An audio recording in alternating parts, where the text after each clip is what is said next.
Después de un largo silencio dijo que continuaríamos discutiendo los centros abstractos de las historias de la brujería, pero que tenía la intención de hablar cada vez menos sobre ellos, pues se acercaba el momento en que me sería dado descubrirlos yo mismo y permitir que me revelaran su significado. Como ya te he dicho, continué, el cuarto centro abstracto se llama el descenso del espíritu o ser movido por el intento. La historia cuenta que, a fin de revelar los misterios de la brujería al hombre del que hemos estado hablando, fue necesario que el espíritu descendiera. El espíritu eligió un momento en que el hombre estaba distraído, con la guardia baja y, sin mostrar piedad alguna, dejó que su presencia moviera, por sí misma, el punto de encaje de ese hombre a una determinada posición. Una posición que los brujos describen como el sitio donde uno pierde la compasión o el sitio donde no hay piedad. Puesto que el hombre de nuestra historia perdió allí la compasión, el no tener compasión se convirtió en el primer principio de la brujería. El primer principio nunca debe confundirse con el primer efecto del aprendizaje de brujería, que es el verse desde la conciencia normal a la conciencia acrecentada. No comprendo lo que trata usted de decirme, me quejé. Lo que quiero decir es que, según todas las apariencias, el moverse de un estado de conciencia al otro es lo primero que le ocurre a un aprendiz de brujo, replicó. Por consiguiente es natural para un aprendiz asumir que el movimiento del punto de encaje es el primer principio de la brujería. Pero no es así. El primer principio de la brujería es el no tener compasión. Pero ya hemos hablado anteriormente de esto. Solo estoy tratando de hacerte acordar.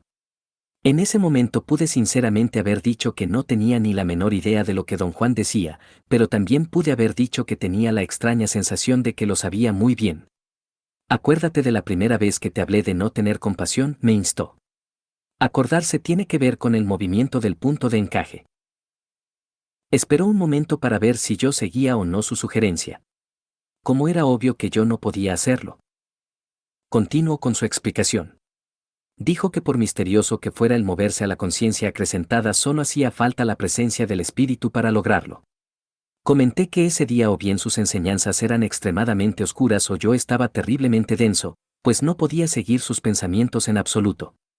Respondió, con mucha firmeza, que mi confusión no tenía la menor importancia y que lo único significativo era el que yo comprendiera que un mero contacto con el espíritu bastaba para facilitar el movimiento del punto de encaje. Ya te he dicho que el nahual es el conducto del espíritu, prosiguió. Hay dos razones por las que el nahual puede dejar que el espíritu se exprese a través de él. Una es porque pasa toda su vida redefiniendo impecablemente su vínculo de conexión con el intento, y la otra es porque tiene más energía que el hombre común y corriente. Por ello, lo primero que experimenta un aprendiz de brujo es un cambio en su nivel de conciencia, un cambio provocado simplemente por la presencia del nahual. En realidad, no hay, ni se necesita ningún procedimiento para mover el punto de encaje. El espíritu toca al aprendiz a través del nahual y su punto de encaje se mueve. Así es de simple. Le dije que sus aseveraciones me eran muy inquietantes, porque contradecían lo que yo difícilmente había aprendido a través de mi experiencia personal, que la conciencia acrecentada era posible gracias a una maniobra sofisticada, aunque inexplicable, que don Juan llevaba a cabo para guiar mi percepción. A lo largo de mis años de relación con él, una y otra vez me había hecho entrar en la conciencia acrecentada golpeándome la espalda. Le hice notar su contradicción. Alegó que lo de golpear la espalda es una genuina maniobra para manejar la percepción la primera vez que se pone en práctica. De allí en adelante es solo una treta para atrapar la atención y borrar las dudas. El hecho de que él insistiera en darme palmadas lo llamó un pequeño ardid, producto de su personalidad moderada. Comentó, no del todo en broma, que yo debía estar agradecido de que él fuera un hombre tan simple y tan poco dado a lo bizarro. De lo contrario, para que se pudiera borrar cualquier duda de mi mente y el espíritu pudiera mover mi punto de encaje, yo habría tenido que vérmelas con ritos macabros. Lo que se necesita para que la magia pueda apoderarse de nosotros es borrar nuestras dudas, dijo. Una vez que las dudas desaparecen, todo es posible. Me hizo recordar un acontecimiento que yo había presenciado algunos meses antes, en la Ciudad de México, el cual me había resultado incomprensible hasta que él me lo explicó, utilizando el paradigma de los brujos. Lo que yo había presenciado fue una operación quirúrgica llevada a cabo por una famosa curandera psíquica. Su paciente fue un amigo mío y, para operarlo, la curandera entró en un trance muy dramático. Pude observar que, utilizando un cuchillo de cocina, abrió la cavidad abdominal del paciente en la región umbilical, separó el hígado enfermo, lo lavó en un balde de alcohol, volvió a ponerlo en su sitio y cerró la abertura, que no tenía ni gota de sangre, con la mera presión de sus manos. Varias personas, que estuvieron presentes en la habitación en penumbra, presenciaron la operación. Algunos parecían haber sido invitados como yo, los otros, parecían ser los ayudantes de la curandera. Después de la operación hablé brevemente con 3 de los invitados. Todos estaban de acuerdo en que habían presenciado lo mismo que yo. Cuando hablé con mi amigo, el paciente, me contó que él solo había sentido un dolor constante, pero no fuerte, en el estómago y una sensación de ardor en el lado derecho. Le había relatado todo esto a don Juan y hasta me atreví a dar una explicación cínica. Dije que, en mi opinión, la penumbra del cuarto se prestaba perfectamente para la prestidigitación, y que eso podría explicar el hecho de que vi los órganos internos fuera de la cavidad abdominal, enjuagados en el balde de alcohol. Por otro lado, el impacto emocional causado por el dramático trance de la curandera, que también me pareció un truco, ayudó a crear entre los presentes una atmósfera de fe casi religiosa. De inmediato don Juan señaló que esto era una opinión cínica en vez de una explicación cínica, pues no explicaba el hecho de que mi amigo se hubiera recuperado de su enfermedad. Don Juan propuso entonces una explicación basada en el conocimiento de los brujos. Dijo que todo el acontecimiento se basaba en el hecho, incomprensible para la razón, de que la curandera fuese capaz de mover el punto de encaje del exacto número de personas en el cuarto. El único truco, si así se le podía llamar, era que el número de personas no excediera el que ella podía manejar. Su dramático trance y el histrionismo consiguiente eran, según don Juan, o bien artificios conscientemente usados para atrapar la atención de los presentes o maniobras dictadas por el espíritu mismo, para ser usadas conscientemente. Como fuese, constituían el medio más apropiado para que la curandera pudiera fomentar la unidad de pensamiento necesaria para borrar dudas en los presentes y así forzarlos a entrar en la conciencia acrecentada. Abrir el cuerpo con un cuchillo de cocina y extraer los órganos internos no fue prestidigitación, afirmó don Juan. Fue algo auténtico y real. Pero, en vista de que ocurrió en la conciencia acrecentada, estaba fuera del criterio cotidiano. Yo le había preguntado a don Juan cómo era posible que la curandera moviera los puntos de encaje de esas personas sin tocarlas. Su respuesta fue que el poder de la curandera, ya fuera un don o un estupendo logro, era servir de conducto al espíritu. Era el espíritu y no la curandera, dijo, el que había movido esos puntos de encaje. Cuando tú me contaste la historia de la curandera, dijo don Juan, te expliqué, aunque tú no comprendiste ni una sola palabra, que el arte y el poder de esa mujer consistían en borrar las dudas de los presentes. Al hacer eso, ella podía permitir que el espíritu moviera sus puntos de encaje. Una vez que esos puntos estaban en una nueva posición, todo era posible. Habían entrado en el reino donde los milagros son cosas de todos los días. Aseguró que la curandera debía de ser también bruja. Dijo que si yo hacía un esfuerzo por recordar la operación, vería que ella había mostrado no tener compasión con los presentes, especialmente con el enfermo. Le repetí lo que me acordaba de la sesión. Tanto el timbre como el tono de la voz, seca y femenina de la sillurrandera, cambiaron dramáticamente cuando entró en trance. Su voz se volvió ronca y profunda, como la de un hombre. Fue esa voz la que anunció que el espíritu de un guerrero de la antigüedad precolombina se había posesionado del cuerpo de la curandera. Una vez que el anuncio fue hecho, la actitud de la mujer cambió dramáticamente. Estaba poseída. Absolutamente segura de sí misma procedió a operar con total certidumbre y firmeza. En vez de decir que tenía certidumbre y firmeza, comentó don Juan, yo preferiría decir que esa curandera, a fin de crear un ambiente adecuado para la intervención del espíritu, no tuvo compasión. Aseveró que sucesos difíciles de explicar, como esa operación, eran en realidad muy simples. Lo que los tornaba difíciles era nuestra insistencia en analizarlos con pensamientos cotidianos. Si no pensábamos, todo resultaba claro. Si no pensamos. Pero eso, es absurdo, don Juan, dije, con toda sinceridad. Le recordé que él mismo exigía que todos sus aprendices pensaran en serio, hasta criticaba a su propio maestro por su flaqueza de pensamiento. Por supuesto que insisto en que todos cuantos me rodean piensen con claridad, dijo. Pero también explico, a quien me quiera escuchar, que el único modo de pensar con claridad es no pensar en absoluto. Yo creía que tú comprendías esa contradicción de la brujería. Casi a gritos lo acusé de hablar en acertijos. Riendo a carcajadas, se burló de lo que él llamó mi compulsiva necesidad de defenderme. Luego explicó que, para los brujos, había dos maneras de pensar. Una era la manera normal y cotidiana, regida por la posición usual del punto de encaje, una manera que dejaba todo en una gran oscuridad y producía pensamientos poco claros que no servían para mucho. La otra era una manera de pensamientos precisos, funcional y económica que dejaba muy pocas cosas sin explicar. Don Juan comentó que para que cesara la manera normal de pensar era indispensable mover el punto de encaje. O era indispensable hacer cesar la manera normal de pensar para así permitir que el punto de encaje se moviera. Aseguró que si uno encaraba sin pensamientos esta aparente contradicción, no era contradicción en absoluto. Quiero que te acuerdes de algo que hiciste en el pasado, dijo. Debes acordarte de un movimiento especial de tu punto de encaje. Para acordarte, como yo quiero que lo hagas, tienes que dejar de pensar pensamientos normales. Entonces predominará la otra manera de pensar, la que produce pensamientos claros y ellos harán que te acuerdes. ¿Y cómo dejo de pensar? Pregunté, aunque bien sabía lo que me iba a responder.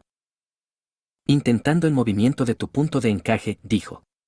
Al intento se lo llama con los ojos. Le dije a don Juan que mi mente estaba en un vaivén, fluctuando entre momentos de extremada lucidez, en que todo parecía cristalino, y lapsos de profunda fatiga mental en los que yo no llegaba a entender lo que él decía. Trató de tranquilizarme, explicando que mi inestabilidad se debía a una ligera fluctuación de mi punto de encaje, el cual aún no se hallaba fijo en su nueva posición, alcanzada algunos años antes.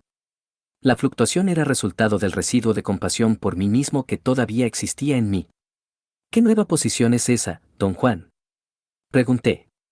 Hace años, y esto es lo que quiero hacerte recordar, tu punto de encaje llegó al sitio donde no hay compasión, respondió. ¿El sitio donde no hay compasión? ¿Qué cosa es eso?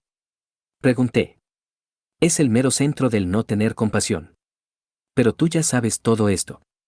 Por el momento, hasta que te acuerdes, digamos solamente que el no tener compasión, siendo una posición específica del punto de encaje, se manifiesta en los ojos de los brujos. Es como una nube brillante y trémula que cubre el ojo. Los ojos de los brujos son brillantes. Cuanto mayor es el brillo, más intenso es su sentido de no tener compasión. Por ejemplo, en este momento tus ojos están opacos. Explicó que, cuando el punto de encaje se mueve al sitio donde no existe la compasión, los ojos comienzan a brillar. Mientras más firme es la fijeza del punto de encaje en su nueva posición, más brillan los ojos. Trata de acordarte de todo lo que ya sabes al respecto, me insistió. Guardó silencio por un momento. Después habló sin mirarme. Para los brujos, acordarse no es lo mismo que recordar, continuó. Recordar es cuestión del pensamiento cotidiano, cuestión de la posición habitual del punto de encaje. Acordarse, en cambio, depende del movimiento del punto de encaje. La recapitulación de sus vidas, que hacen todos los brujos, es la clave para mover el punto de encaje. Los brujos inician la recapitulación pensando, recordando los actos más importantes de sus vidas. De simplemente pensar en ellos pasan a verdaderamente estar en los eventos mismos, pasan a revivirlos. Cuando logran eso, revivir los eventos mismos, han movido, en efecto, el punto de encaje al sitio preciso en el que estaba cuando ocurrió el evento que están reviviendo. Revivir totalmente un acontecimiento pasado, mediante el movimiento del punto de encaje, es lo que los brujos llaman acordarse. Me miró fijamente por un momento, como tratando de asegurarse de que yo lo escuchara. Nuestros puntos de encaje están en constante movimiento, explicó. Son movimientos imperceptibles. Ahora, si queremos un movimiento considerable debemos poner en juego el intento. Como no hay modo de saber qué es el intento, los brujos dejan que sus ojos lo llamen. Esto sí que es realmente incomprensible, protesté. Don Juan puso las manos en la nuca y se acostó en el suelo. Yo hice lo mismo. Permanecimos quietos por largo tiempo, mientras el viento impulsaba rápidamente las nubes. Ese movimiento de nubes al deslizarse en él cielo estuvo a punto de marearme. El mareo de repente se convirtió en una sensación de angustia muy familiar para mí. Siempre que estaba con don Juan, sentía, sobre todo en momentos de quietud y silencio, una abrumadora sensación de desconsuelo, unas ansias de algo que no hubiera podido describir porque no sabía lo que era. Cuando estaba solo, o con otras personas, nunca fui víctima de esa sensación. Don Juan me había explicado que lo que yo sentía e interpretaba como ansias era un movimiento súbito de mi punto de encaje. Cuando don Juan comenzó a hablar, el sonido de su voz me sobresaltó y me hizo incorporar. Debes acordarte de la primera vez que te brillaron los ojos, dijo, porque esa fue la primera vez que tu punto de encaje llegó al sitio donde no hay compasión. Te poseyó entonces el no tener compasión, lo cual es, como ya te dije, lo que hace brillar los ojos de los brujos, y ese brillo es lo que llama al intento. Cada sitio al que se mueve el punto de encaje está representado por un brillo específico en los ojos. Puesto que los ojos tienen memoria propia, pueden acordarse de cualquier sitio a donde se movió el punto de encaje acordándose del brillo específico asociado con ese sitio. Explicó que la razón por la que los brujos dan tanta importancia al brillo de sus ojos y a su mirada es porque los ojos están directamente vinculados al intento.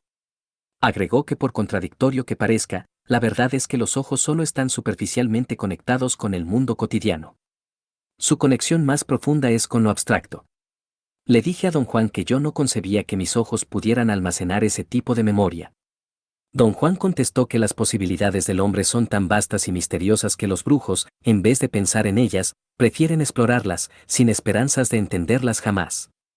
Pregunte si los ojos de un hombre común y corriente también están afectados por el intento. Por supuesto, exclamó. Tú sabes todo esto. Pero lo sabes en un nivel tan profundo que es conocimiento. Silencioso. No tienes suficiente energía para explicarlo, ni siquiera a ti mismo. El hombre común y corriente sabe lo mismo acerca de sus ojos, pero tiene aún menos energía que tú. La única ventaja que quizá tengan los brujos sobre los hombres comunes y corrientes es que han ahorrado su energía, y eso significa un vínculo de conexión con el intento más claro y preciso. Naturalmente, eso también significa el poder acordarse a voluntad, usando el brillo de los ojos para mover el punto de encaje. Don Juan dejó de hablar y me clavó la mirada. Sentí con claridad que sus ojos guiaban, empujaban y tiraban de algo indefinido dentro de mí. No podía zafarme de su mirada.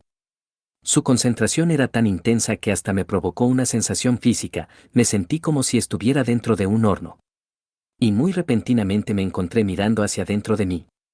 Era una sensación muy parecida a la de dejarse llevar por una distraída fantasía mental, pero con una diferencia muy extraña, yo tenía una intensa conciencia de mí mismo y una falta total de pensamientos. Supremamente consciente de mí mismo, yo miraba hacia la nada que existía dentro de mí. Con un esfuerzo gigantesco, me arranqué de esa nada y me puse de pie. ¿Qué me está usted haciendo, don Juan? Pregunté alarmado. A veces eres absolutamente insoportable, respondió. Me enfurece el modo como desperdicias tu energía. Tu punto de encaje estaba justo en el sitio más ventajoso para hacerte acordar de lo que quisieras y qué es lo que haces. Lo desperdicias para preguntarme qué te estoy haciendo. Me senté. Estaba realmente avergonzado. Don Juan sonrió. Pero el ser cargoso y a veces inaguantable es tu mayor ventaja, agregó. ¿Por qué habría yo de quejarme? Los dos estallamos en una fuerte carcajada. Era un chiste entre él y yo. Años atrás, yo me había sentido profundamente conmovido y al mismo tiempo muy confuso por la tremenda dedicación que don Juan ponía en ayudarme. No lograba imaginar por qué me demostraba tanta bondad, era evidente que yo no le hacía falta en absoluto, por lo tanto, no lo hacía por interés. Pero yo había aprendido, a través de las duras experiencias de la vida, que nada es gratis y, al no poder imaginar qué recompensa esperaba don Juan, me sentía muy intranquilo. Un día le pregunté, sin más ni más y en tono, muy cínico, qué sacaba el de nuestra asociación. Dije que no había podido adivinarlo. Nada que tú puedas comprender, respondió. Su respuesta me enojó. Le dije, belicoso, que yo no era estúpido y que por lo menos él podía hacer el esfuerzo de explicármelo. Bueno, déjame decirte tan solo que, aunque podrías comprenderlo, lo seguro es que no te va a gustar, replicó, con esa sonrisa que siempre tenía cuando me estaba tendiendo una trampa.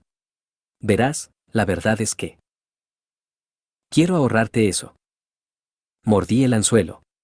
Insistí en que me lo dijera. ¿Estás seguro de que quieres saber la verdad? Me preguntó, a sabiendas que yo jamás diría que no. Por supuesto que quiero saber qué es lo que usted se trae, contesté, en tono cortante. Se echó a reír como si se tratara de un chiste, cuanto más reía, mayor era mi enfado. No le veo nada de divertido a todo esto, dije. A veces, es mejor no entrometerse con la verdad, dijo. La verdad, en este caso, es como un bloque de piedra al pie de un gran montón de cosas, digamos una piedra angular. Si la sacamos, tal vez no nos gusten los resultados. A lo mejor, el gran montón de cosas se viene abajo. Yo prefiero evitar eso. Volvió a reír. Sus ojos, brillando de picardía, parecían invitarme a seguir con el tema. Y yo insistí en saber. Traté de mostrarme sereno, pero persistente. Bueno, si eso es lo que quieres, dijo, con el aire de quien se ha dejado persuadir. Primeramente, me gustaría decir que todo cuanto hago por ti es gratis. No tienes que pagar nada. Como tú bien lo sabes, he sido impecable contigo. Y mi impecabilidad contigo no es una inversión. No lo hago por interés. No te estoy preparando para que me cuides cuando esté demasiado viejo para cuidarme solo. Pero si saco de nuestra relación algo de incalculable valor, una especie de recompensa por tratar impecablemente con esa piedra angular que he mencionado. Y lo que saco es justamente lo que quizá tú no vas a comprender o no te va a gustar. Paró de hablar y me miró con fijeza, jugando con el malévolo destello de sus ojos. Dígamelo de una vez, don Juan. Exclamé, irritado por sus tácticas dilatorias. Quiero que tengas bien en cuenta que te lo digo debido a tu insistencia, dijo sonriendo. Volvió a hacer otra larga pausa. Para entonces yo estaba echando humo. Si me juzgas por mi modo de ser contigo, continuó, tendrás que admitir que he sido un dechado de paciencia y consistencia. Pero lo que tú no sabes es que, para lograr eso, he tenido que luchar como nunca he luchado en mi vida. A fin de estar contigo, he tenido que transformarme diariamente, conteniéndome a base de penosísimos esfuerzos. Don Juan tuvo razón. No me gustó lo que decía. No quise quedar mal y traté de bromear. ¿A poco va usted a decir que soy inaguantable? Dije y mi voz me sonó asombrosamente forzada. Claro que eres inaguantable, dijo él, con expresión seria. Eres mezquino, caprichoso, porfiado, dominante y vanidoso. Eres malgeniado, tedioso y desagradecido, tienes una inagotable capacidad para los vicios. Y lo peor, tienes una idea muy exaltada de ti mismo, sin nada con que respaldarla. Podría decir, con toda sinceridad, que tu sola presencia me da ganas de vomitar. Quise enojarme. Quise protestar, quejarme de que él no tenía derecho a hablarme de ese modo. Pero no pude pronunciar una sola palabra. Estaba destrozado. Me sentí aturdido. Mi expresión debió ser muy notable, pues don Juan estalló en tal carcajada que pareció estar a punto de ahogarse. Te advertí que ni te iba a gustar ni lo ibas a entender, dijo. Las razones del guerrero son muy simples, pero de extremada finura. Rara vez tiene el guerrero la oportunidad de ser genuinamente impecable pese a sus sentimientos básicos. Tú me has dado tal inigualable oportunidad. El acto de dar, libre e impecablemente, me rejuvenece, renueva en mí la idea de lo maravilloso. Lo que obtengo de nuestra relación es en verdad algo de tan incalculable valor para mí que estoy irremediablemente endeudado contigo. Sus ojos brillaban sin picardía. Don Juan empezó a explicar lo que había hecho. Soy el nahual, moví tu punto de encaje con el brillo de mis ojos, dijo, como si no tuviera importancia. Los ojos de todos los seres vivientes pueden mover el punto de encaje, sobre todo si están enfocados en el intento. Bajo condiciones normales la gente enfoca los ojos en el mundo, en busca de comida, de refugio, de protección. Me tocó el hombro. O en busca de amor, agregó, prorrumpiendo en una fuerte carcajada. Don Juan se burlaba constantemente de mi búsqueda de amor. Nunca olvidó una respuesta ingenua que le di cierta vez al preguntarme el que buscaba yo en la vida. Un momento antes, me había estado guiando hacia la admisión de que yo no tenía metas claras en mi vida. Bramó de risa al oírme decir que yo buscaba amor. Un buen cazador hipnotiza a su presa con los ojos, prosiguió. Es una extraña paradoja, la del cazador. El cazador mueve con la mirada el punto de encaje de su presa, y sin embargo, sus ojos están enfocados en él.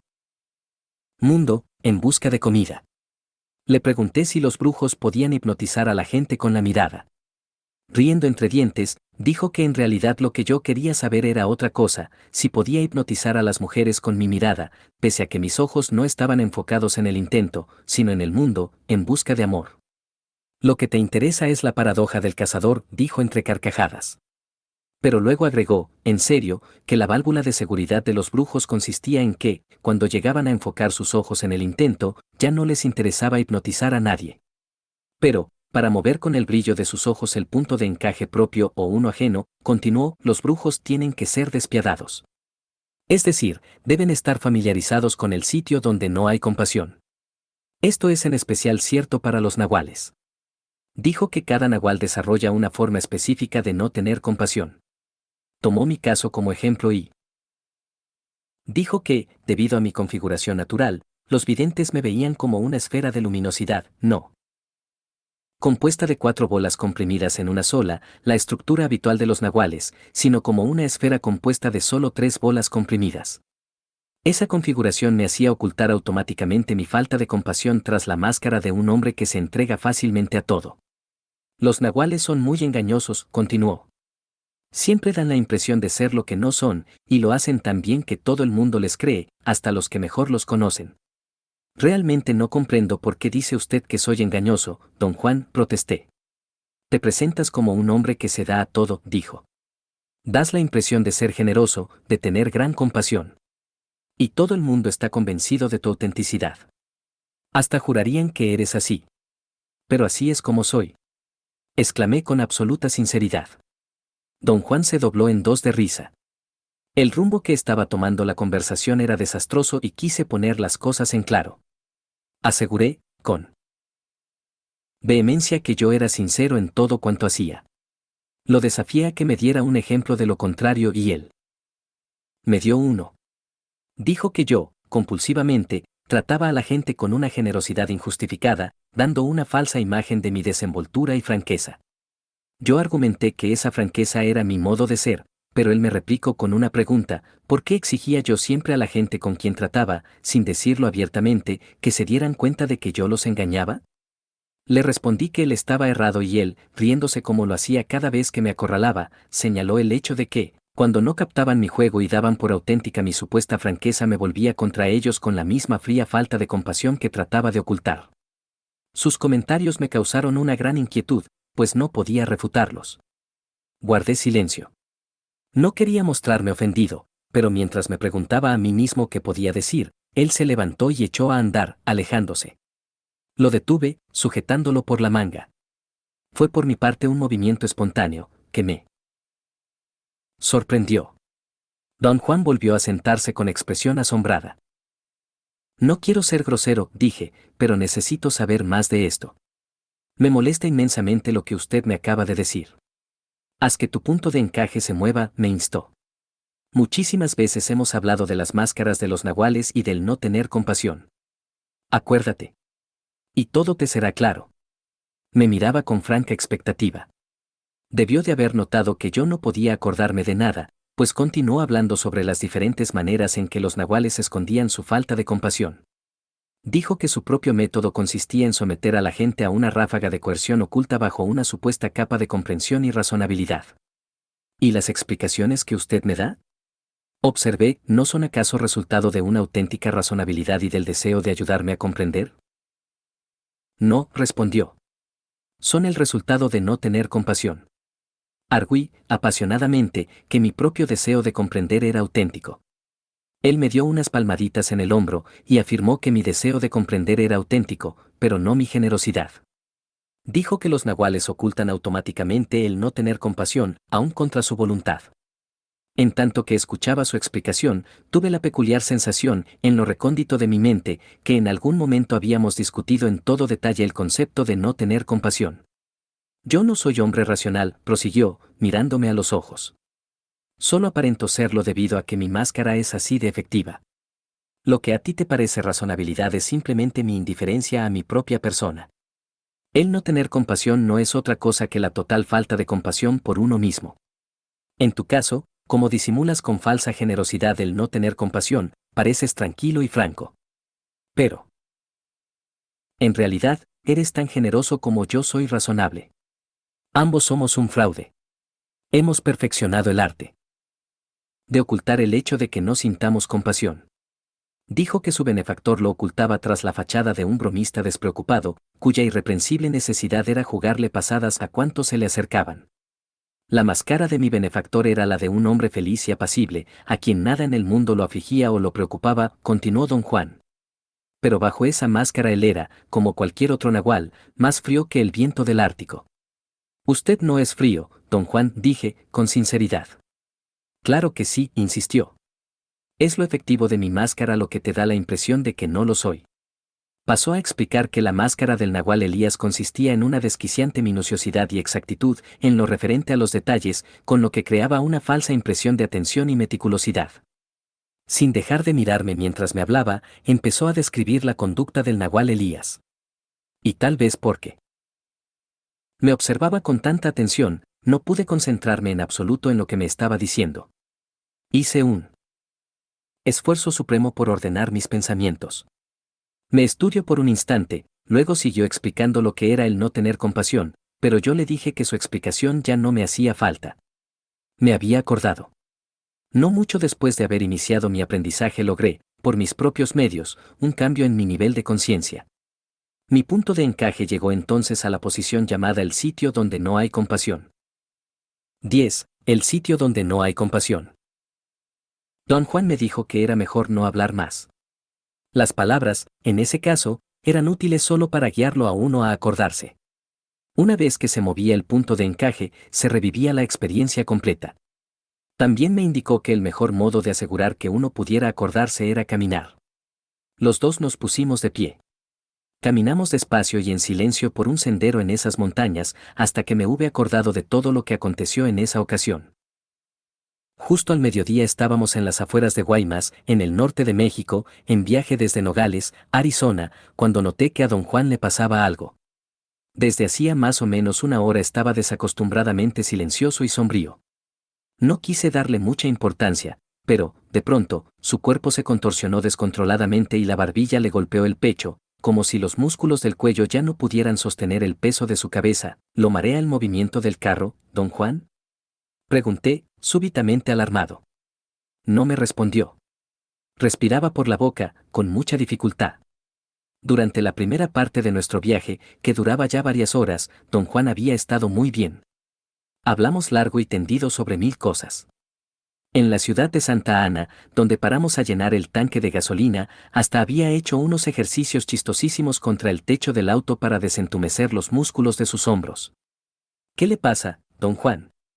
Pregunté. Sentía punzadas de angustia en el estómago.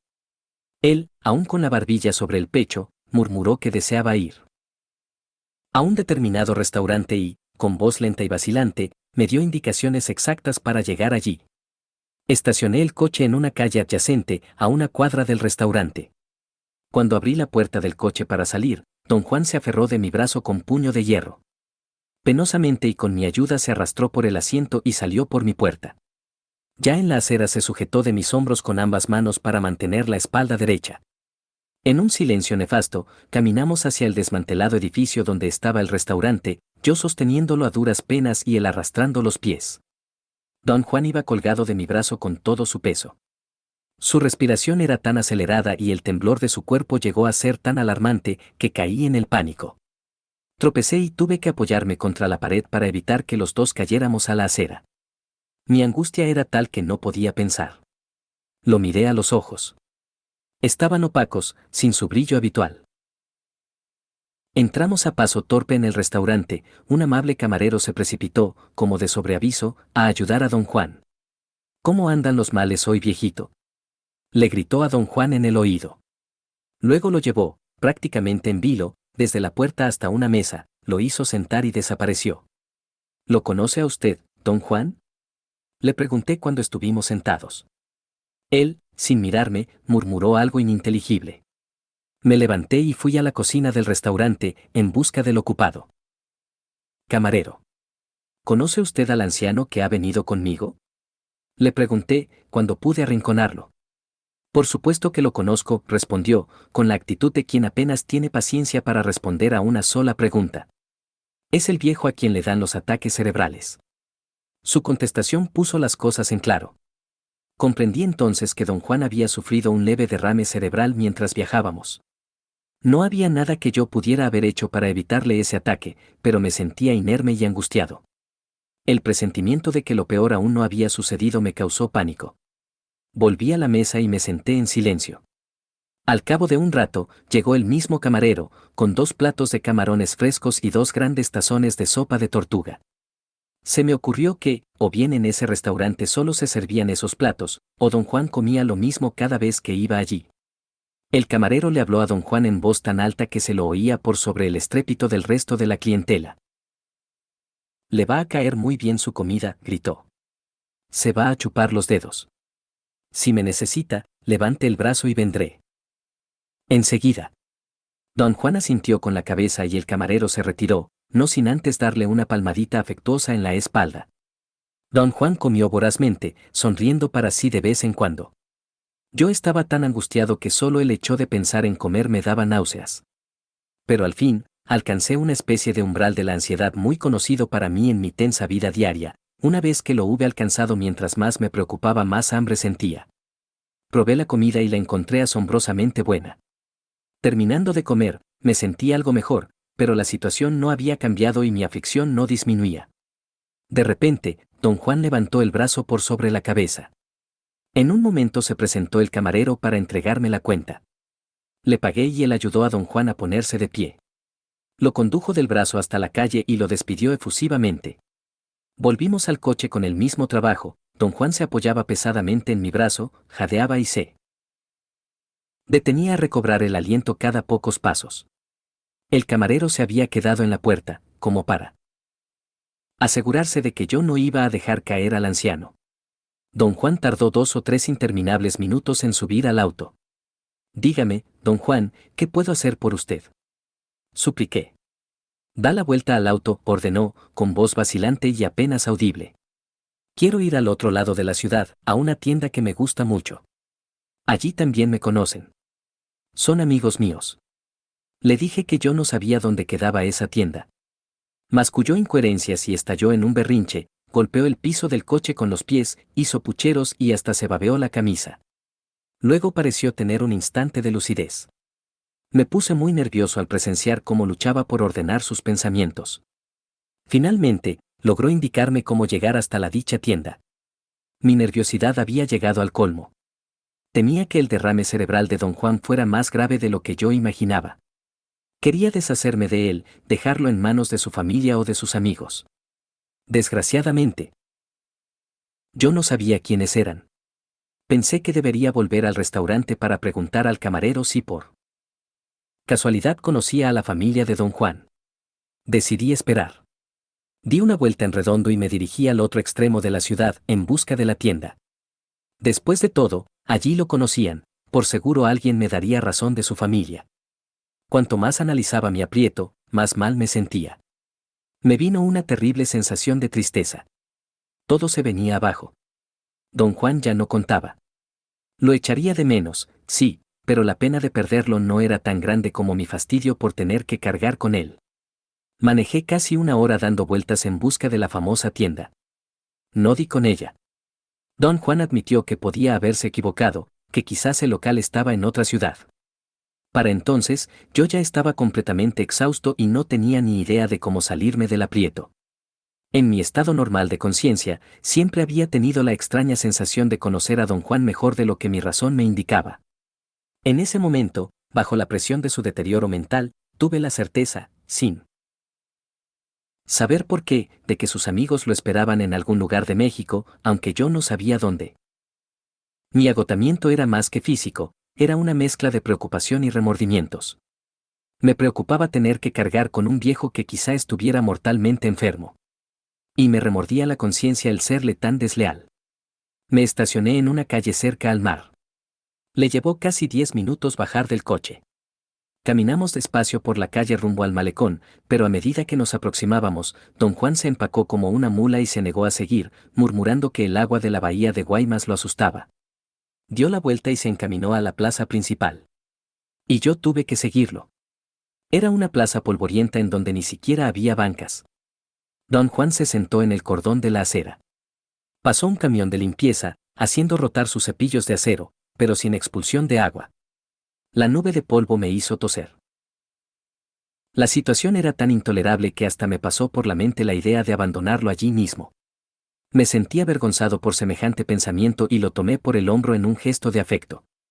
Debe usted hacer un esfuerzo y decirme a dónde puedo llevarlo, le dije en voz baja. ¿A dónde quiere usted que vaya? A la mierda, replicó, en voz resquebrajada y ronca. Don Juan jamás me había hablado así.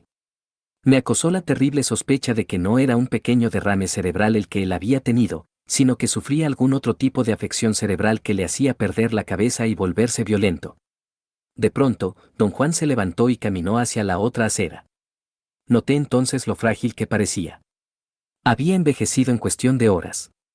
Su vigor natural había desaparecido y lo que tenía ante mí era un hombre horriblemente viejo y débil. Corrí a ayudarlo. Me envolvió una ola de inmensa compasión, no tanto por don Juan como por mí mismo. Me vi viejo y débil, casi incapaz de caminar. Estaba a punto de llorar. Sostuve su brazo y le hice la muda promesa de cuidarlo, a como diera lugar. Estaba absorto en ese sentimiento de compasión por mí mismo, cuando sentí la entumecedora fuerza de una cachetada en plena cara. Antes de que pudiera yo recobrarme de la sorpresa, don Juan volvió a darme otra bofetada en la cara.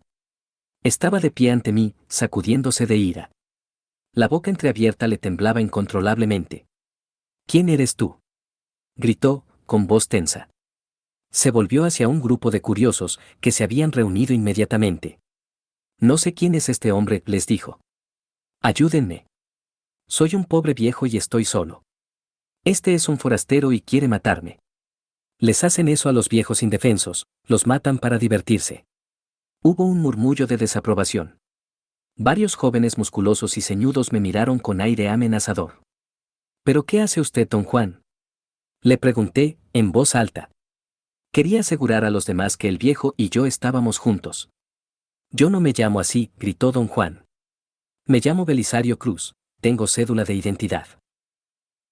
Se volvió a un grupo bastante grande de gente que me miraban con belicosa curiosidad. Les pidió que le ayudaran. Quería que me sujetaran hasta que viniera la policía. Tuve la visión de una cárcel mexicana. La idea de que pasarían meses antes de que alguien notara mi desaparición me hizo reaccionar con velocidad y violencia. Pateé al primer hombre que quiso agarrarme. Y eché a correr como loco. Sabía que era cuestión de vida o muerte. Varias personas corrieron detrás de mí. Mientras corría hacia la calle principal, me di cuenta de que en cualquier ciudad pequeña como Guaymas había policías por todas partes, patrullando a pie. No había ninguno a la vista y, antes de toparme con uno, entré a la primera tienda que se me presentó, fingiendo buscar objetos de arte popular. Los hombres que corrían tras de mí prosiguieron en tropel. Urdí un rápido plan, comprar cuantas cosas pudiera. Contaba con que los del negocio me tornaran por un turista. Después pediría a alguien que me ayudara a llevar los paquetes al coche. Me llevó un buen rato seleccionar lo que deseaba. Luego contraté a un joven que trabajaba en la tienda para que me ayudara a llevar los paquetes, pero al acercarme a mi coche, vi a don Juan de pie junto a él, aún rodeado de gente. Estaba hablando con un policía, que tomaba notas. Era inútil. Mi plan había fracasado. Indiqué al joven que dejara mis paquetes en la acera, diciéndole que un amigo mío pasarla por allí con su auto a recogerme, para luego llevarme al hotel. Se fue y yo me mantuve oculto en la puerta de un negocio, fuera de la vista de don Juan y de la gente que lo rodeaban. Vi que el policía examinó las placas de mi matrícula de California, y eso me convenció definitivamente de que no había salida para mí. La acusación del viejo loco era demasiado grave.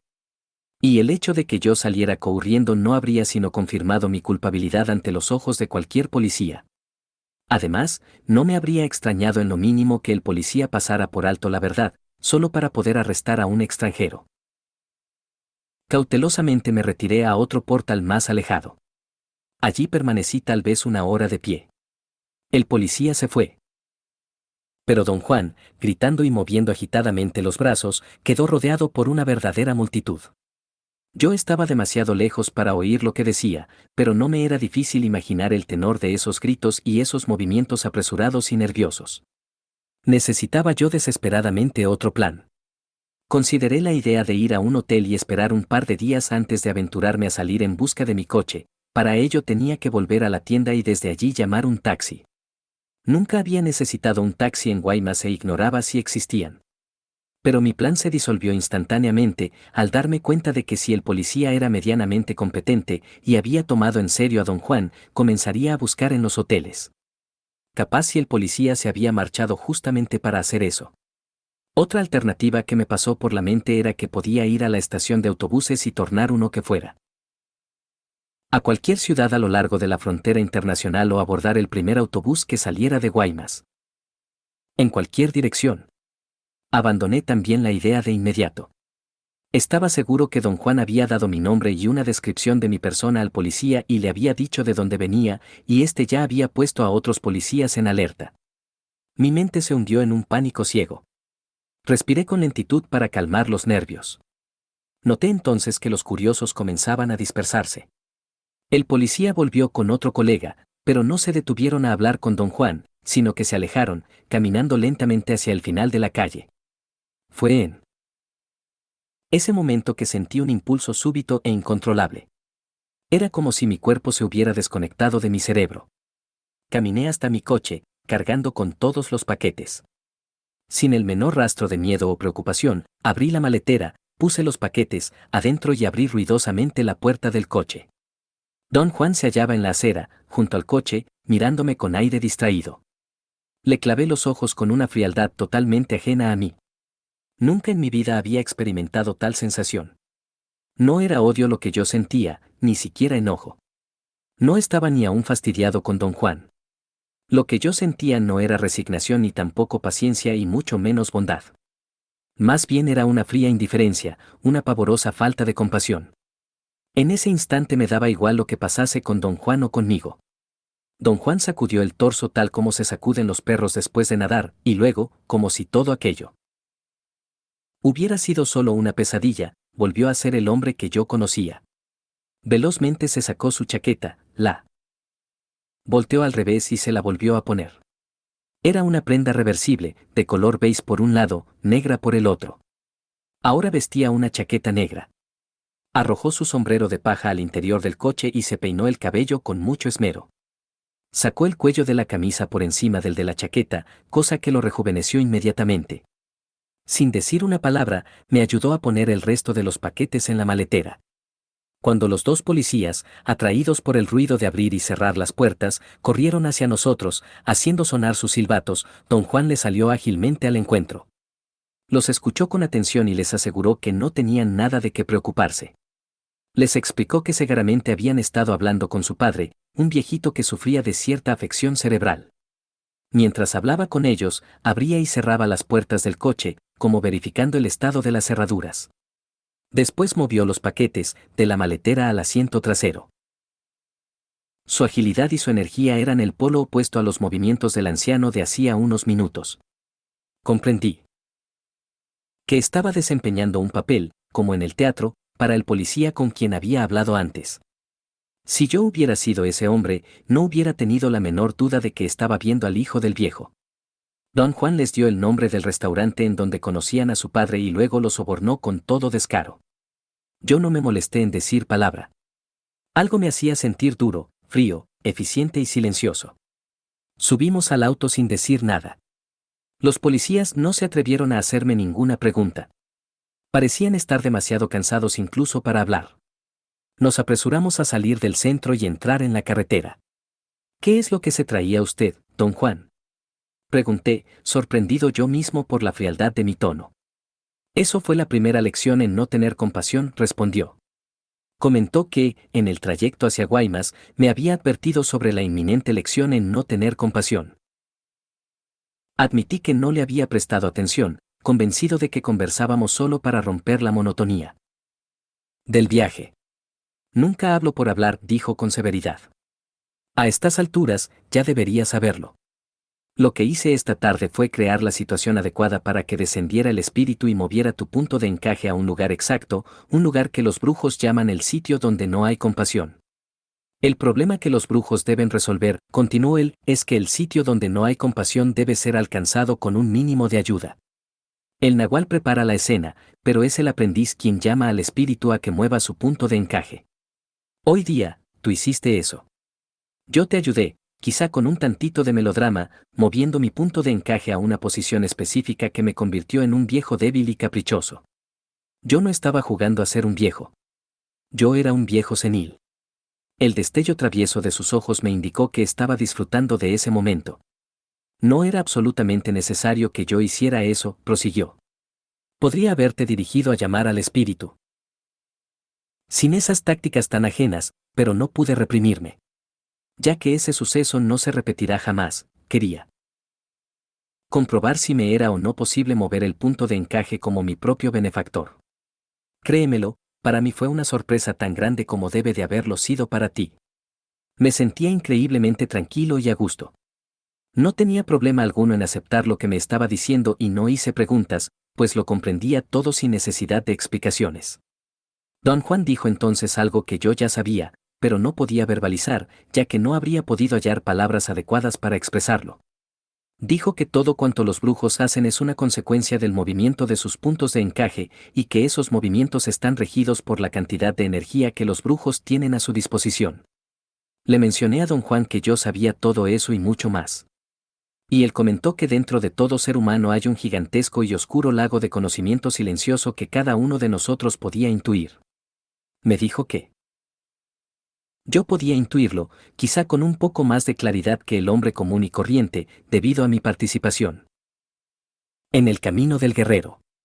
Dijo luego que los brujos son los únicos seres en el mundo que, haciendo deliberadamente dos cosas trascendentales, llegan más allá del nivel intuitivo. Primero, conciben la existencia del punto de encaje y segundo, logran que el punto de encaje se mueva. Acentuó una y otra vez que lo más sofisticado de los brujos es el estar consciente de nuestro potencial como seres perceptivos y el saber que el contenido de la percepción depende de la posición del punto de encaje. Al llegar a ese momento comencé a experimentar una singular dificultad para concentrarme en lo que él decía, no porque estuviera distraído o fatigado, sino porque mi mente, por cuenta propia, jugaba a anticiparse a las palabras que él iba a usar. Era como si una parte desconocida de mi ser estuviera tratando infructuosamente de hallar términos adecuados para expresar sus pensamientos silenciosos. Mientras don Juan hablaba, yo tenía la sensación de que él iba a expresar mis propios pensamientos silenciosos. Me fascinaba comprobar que su elección de palabras era siempre mejor de lo que habría sido la mía. Pero al anticiparme a lo que iba a decir también disminuía mi concentración. Detuve abruptamente el coche y me estacioné al costado de la carretera. Y allí tuve, por primera vez en mi vida, una clara noción de mi dualismo. Dos partes obviamente separadas existían dentro de mi ser. Una era muy vieja, tranquila, indiferente, era pesada, oscura y estaba conectada con todo lo demás. Era la parte de mí a la que nada le importaba, pues era igual a toda cosa, era la parte que gozaba sin esperar nada. La otra parte era ligera, nueva, esponjosa, agitada, era nerviosa y rápida. Se importaba a sí misma porque se sentía insegura y no gozaba de nada, simplemente porque carecía de la capacidad de conectarse. Estaba sola, en la superficie, y era vulnerable. Era la parte con la que yo observaba al mundo. Intencionalmente, miré a mi alrededor con esa parte. Por doquier vi grandes cultivos. Y esa parte de mí, insegura, esponjosa y preocupada, quedó atrapada entre el orgullo que le inspiraba la laboriosidad del hombre y la tristeza de ver el magnífico y viejo desierto de Sonora convertido en un panorama de surcos simétricos y plantas domesticadas. A la parte vieja, oscura y pesada de mí eso no le importó nada. Y las dos partes entraron en un debate. La parte esponjosa quería que la parte pesada se preocupara, la parte pesada quería que la otra dejara de fastidiarse y gozara de las cosas. ¿Por qué paraste?, preguntó don Juan. Su voz me provocó una reacción, pero no sería exacto decir que fui yo quien reaccionó. El sonido de su voz pareció solidificar a la parte esponjosa y, de pronto, volví a ser reconociblemente yo mismo. Describía don Juan la comprensión que acababa de tener sobre mi dualismo. Dijo que, cuando el punto de Encaje se mueve y llega al sitio donde no hay compasión, la posición de la racionalidad y el sentido común se debilita. Mi sensación de tener un lado más viejo, oscuro y silencioso era una visión de los antecedentes de la razón.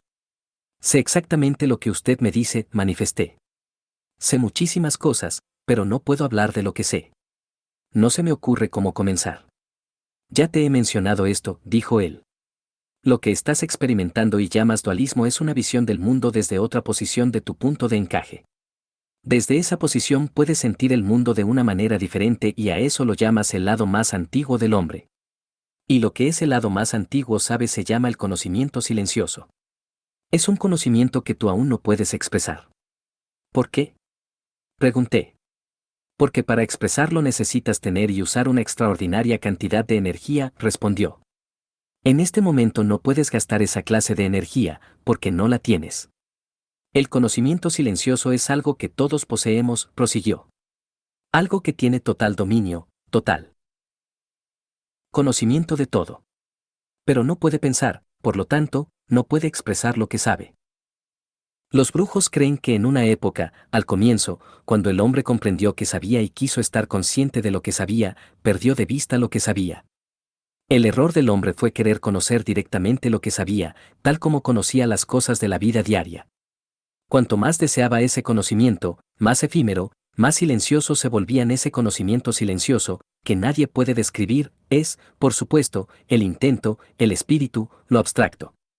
¿Pero qué significa eso de que el hombre perdió de vista lo que sabía? Pregunté. Significa que el hombre renunció al conocimiento silencioso por el mundo de la razón, respondió. Cuanto más se aferra al mundo de la razón, más efímero se vuelve el conocimiento silencioso. Puse el coche en marcha y seguimos el viaje en silencio. Don Juan no trató de darme indicaciones sobre dónde ir ni cómo manejar, como solía hacer para exacerbar mi importancia personal. Yo no tenía una idea clara del rumbo que llevaba, pero algo en mí sí lo sabía.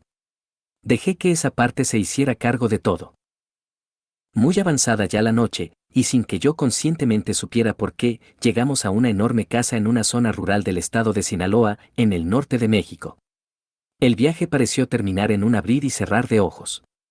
Yo no podía recordar los detalles del trayecto. Solo sabía que no habíamos conversado. La casa parecía estar vacía. No había señales de que allí viviera nadie. Sin embargo, de algún modo yo sabía que los amigos de don Juan vivían en esa casa. Sentía su presencia sin necesidad de verlos.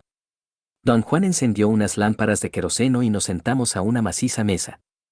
Al parecer, él se ponía a comer. Pero, ¿a comer qué?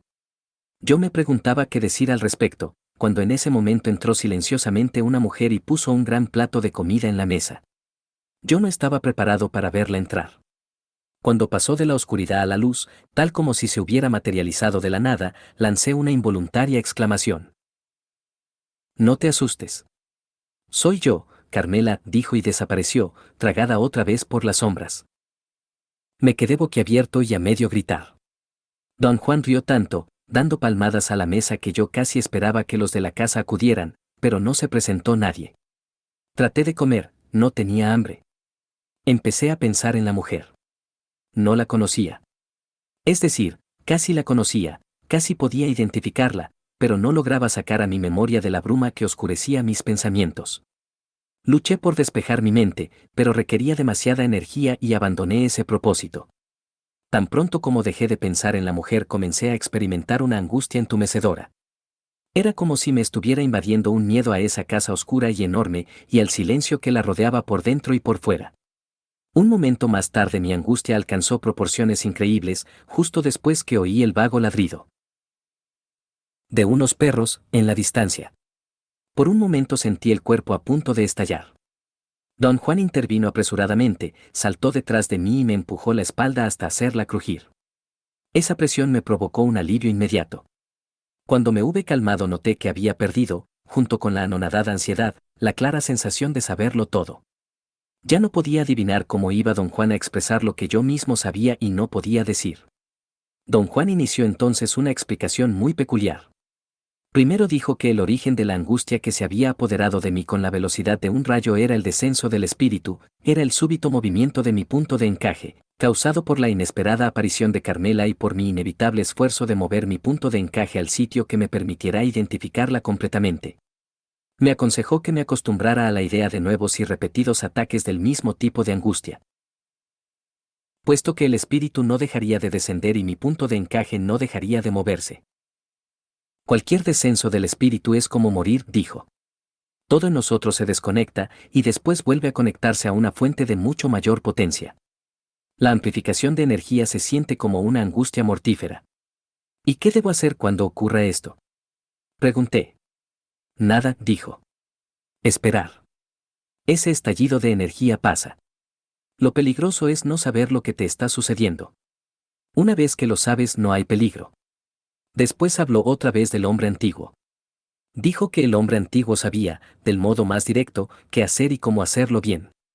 Pero como hacía tan bien lo que hacía, comenzó a desarrollar cierto sentido de ser, con lo cual adquirió la sensación de que podía predecir y planear los actos que estaba habituado a hacer tan bien. Así surgió la idea de un yo individual que comenzó a dictar la naturaleza y el alcance de las acciones humanas. A medida que el sentimiento de tener un yo individual se tornaba más fuerte, el hombre fue perdiendo su conexión natural con el conocimiento silencioso. El hombre moderno, siendo el heredero de tal desarrollo, se encuentra tan irremediablemente alejado del conocimiento silencioso, la fuente de todo, que solo puede expresar su desesperación en cínicos y violentos actos de autodestrucción. Don Juan aseveró que la causa del cinismo y la desesperación del hombre es el fragmento de conocimiento silencioso que aún queda en él, un ápice que hace dos cosas: una, permite al hombre vislumbrar su antigua conexión con la fuente de todo, y dos, le hace sentir que, sin esa conexión, no tiene esperanzas de satisfacción, de logro o de paz. Creí haber sorprendido a don Juan en una contradicción. Le recordé que una vez me había dicho que la guerra era el estado natural de todo brujo, que la paz era una anomalía. Es cierto, admitió. Pero la guerra, para un brujo, no significa actos de estupidez individual o colectiva ni una violencia absurda. La guerra para el brujo es la lucha total contra ese yo individual que ha privado al hombre de su poder. Don Juan cambió de conversación y dijo que era hora de hablar más extensamente sobre el no tener compasión, una de las premisas básicas de la brujería. Explicó que los brujos habían descubierto que cualquier movimiento del punto de encaje significa alejarse de la excesiva preocupación con el yo individual, la característica del hombre moderno. Los brujos están convencidos de que la posición del punto de encaje es lo que hace del hombre moderno un egocéntrico homicida, un ser totalmente atrapado en su propia imagen. Habiendo perdido toda esperanza de volver al conocimiento silencioso, el hombre busca consuelo en su yo individual. Y al hacerlo consigue fijar su punto de encaje en el lugar más conveniente para perpetuar su imagen de sí. Por lo tanto, los brujos pueden afirmar con toda seguridad que cualquier movimiento que alejara el punto de encaje de su posición habitual equivale a alejarse de la imagen de sí y, por consiguiente, de la importancia personal. Don Juan definió la importancia personal como la fuerza generada por la imagen de sí. Reiteró que es esa fuerza la que mantiene el punto de encaje fijo en donde está el presente. Por este motivo, la meta de todo cuanto hacen los brujos es el destronar la importancia personal. Explicó que los brujos habían desenmascarado a la importancia personal, encontrando que es, en realidad, la compasión por sí mismo disfrazada. No parece posible, pero así es, me aseguró. El verdadero enemigo y la fuente de la miseria del hombre es la compasión por sí mismo. Sin cierto grado de compasión por sí mismo, el hombre no podría existir. Sin embargo, una vez que esa compasión se emplea, desarrolla su propio impulso y se transforma en importancia personal. Esa explicación, que me habría parecido una idiotez en condiciones normales, me resultó por completo convincente. Debido a mi dualidad, la cual aún me daba gran agudeza mental, se me antojó que tenía algo de condescendencia. Don Juan parecía haber apuntado sus pensamientos y sus palabras a un blanco específico. Yo, en mi estado normal de conciencia, era ese blanco. Prosiguió con su explicación, diciendo que los brujos están absolutamente convencidos de que, el espíritu, al mover nuestro punto de encaje, alejándolo de su posición habitual, nos hacía alcanzar un estado de ser que solo podríamos llamar el no tener compasión. Dijo que los brujos saben, gracias a su experiencia práctica, que en cuanto se mueve el punto de encaje se derrumba la importancia personal, porque sin la posición habitual del punto de encaje, la imagen de sí pierde su enfoque. Sin ese intenso enfoque se extingue la compasión por sí mismo y con ella la importancia personal, ya que la importancia personal es solo la compasión por sí mismo disfrazada. A continuación, don Juan afirmó que todo nahual, en su papel de guía o de maestro, debe comportarse eficiente e impecablemente. Puesto que no le es posible planear racionalmente el curso de sus actos, siempre deja que el espíritu decida su curso. Dijo que, por ejemplo, él no tenía planeado hacer lo que hizo hasta que el espíritu le dio un indicio, esa mañana, al despuntar el alba, mientras desayunábamos en Nogales. Me instó a recordar el acontecimiento. Me acordé que, durante el desayuno, me había sentido muy incómodo porque don Juan se burlaba de mí. Piensa en la camarera, me instó él. Todo lo que recuerdo es que era grosera, le dije. ¿Pero qué es lo que hizo? Insistió él. ¿Qué hizo mientras esperaba a que decidiéramos qué comer? Al cabo de un momento me acordé que la camarera era una muchacha de aspecto duro que me tiró el menú y se plantó allí, casi tocándome, exigiéndome en silencio que me diera prisa en pedir. Mientras ella esperaba, taconeando impacientemente el suelo con un pie enorme, se recogió su larga cabellera negra en la coronilla. El cambio fue notable, así parecía más madura y atractiva. Quedé francamente asombrado y hasta olvidé sus malos modales. Ese fue el augurio, dijo don Juan. La dureza y la transformación fueron el indicio del espíritu. Dijo que su primer acto del día, como nahual, fue darme a conocer sus intenciones. A tal fin, me dijo, en lenguaje muy directo, aunque de un modo sutil y oculto, que iba a darme una lección acerca del no tener compasión. ¿Te acuerdas ahora? Preguntó. Hablé con la camarera y con una señora ya mayor de la mesa vecina. Guiado por él de esa manera conseguí acordarme que don Juan había estado flirteando, prácticamente, con la señora, así como con la maleducada camarera. Conversó con ellas por largo rato mientras yo comía. Les contó historias muy graciosas sobre el soborno y la corrupción en el gobierno, contó chistes sobre los campesinos que iban a la ciudad por primera vez. Después, preguntó a la camarera si era norteamericana. Ella dijo que no y la pregunta la hizo reír. Don Juan le dijo que eso era muy propicio, puesto que yo era un mexicano-americano en busca de amor y que bien podía comenzar allí mismo, después de haber comido tan estupendo desayuno. Las mujeres no paraban de reír. Me pareció que se reían de mi azoramiento. Don Juan les dijo que, hablando en serio, yo había ido a México a encontrar esposa. Les preguntó si conocían a alguna mujer honrada, modesta y casta, que quisiera casarse y no fuera demasiado exigente en cuestiones de belleza masculina. Se presentó como mi representante. Las mujeres reían a más no poder. Yo estaba realmente mortificado. Don Juan se volvió hacia la camarera y le preguntó si quería casarse conmigo. Ella dijo que estaba comprometida. A mí me pareció que tomaba a don Juan muy en serio. ¿Por qué no lo deja usted que él mismo lo diga? Preguntó la señora. Porque tiene la lengua mocha, respondió él. Así nació. Tartamudea de un modo espantoso. La camarera observó que, al pedir mi desayuno, yo lo había hecho de un modo perfectamente normal. Ay, pero qué observadora es usted. Dijo don Juan. Él solo habla correctamente cuando pide comida. Yo ya le he dicho 1000 veces que, si quiere aprender a hablar como todo el mundo, debe ser despiadado. Lo traje para darle algunas lecciones acerca del no tener compasión. Pobre hombre, dijo la señora. Bueno, será mejor que nos marchemos si queremos hallar una mujer para él antes de que se haga muy tarde, dijo don Juan, levantándose. ¿Pero usted habla en serio sobre lo del casamiento? Preguntó la muchacha a don Juan. Por supuesto, respondió él. Le voy a ayudar a conseguir lo que necesita para que pueda cruzar la frontera y llegar al sitio donde no hay compasión. Pensé que, al hablar del sitio donde no hay compasión, don Juan se refería al matrimonio o a los Estados Unidos. La metáfora me hizo reír y, por un momento, tartamudeé espantosamente. Eso casi mata a las mujeres del susto, pero hizo que don Juan riera como loco. Era imperativo que te declarara mi propósito, dijo don Juan, siguiendo con su explicación. Lo hice, pero sé. Te pasó por alto, como era de esperar. Dijo que, desde el momento en que el espíritu se le manifestó, cada paso fue llevado a cabo con absoluta facilidad. Y yo llegué al sitio donde no hay compasión cuando, bajo la presión de su transformación en un vejete senil, mi punto de encaje abandonó su posición habitual. La posición habitual y la imagen de sí, continuó don Juan, obligan al punto de encaje a armar un mundo de falsa compasión, pero de crueldad y egoísmo muy reales. En ese mundo, los únicos sentimientos verdaderos son los que convienen a quien los tiene. Para el brujo, el no tener compasión no es el ser cruel. El no tener compasión es la cordura, lo opuesto a la compasión por sí mismo y la importancia personal.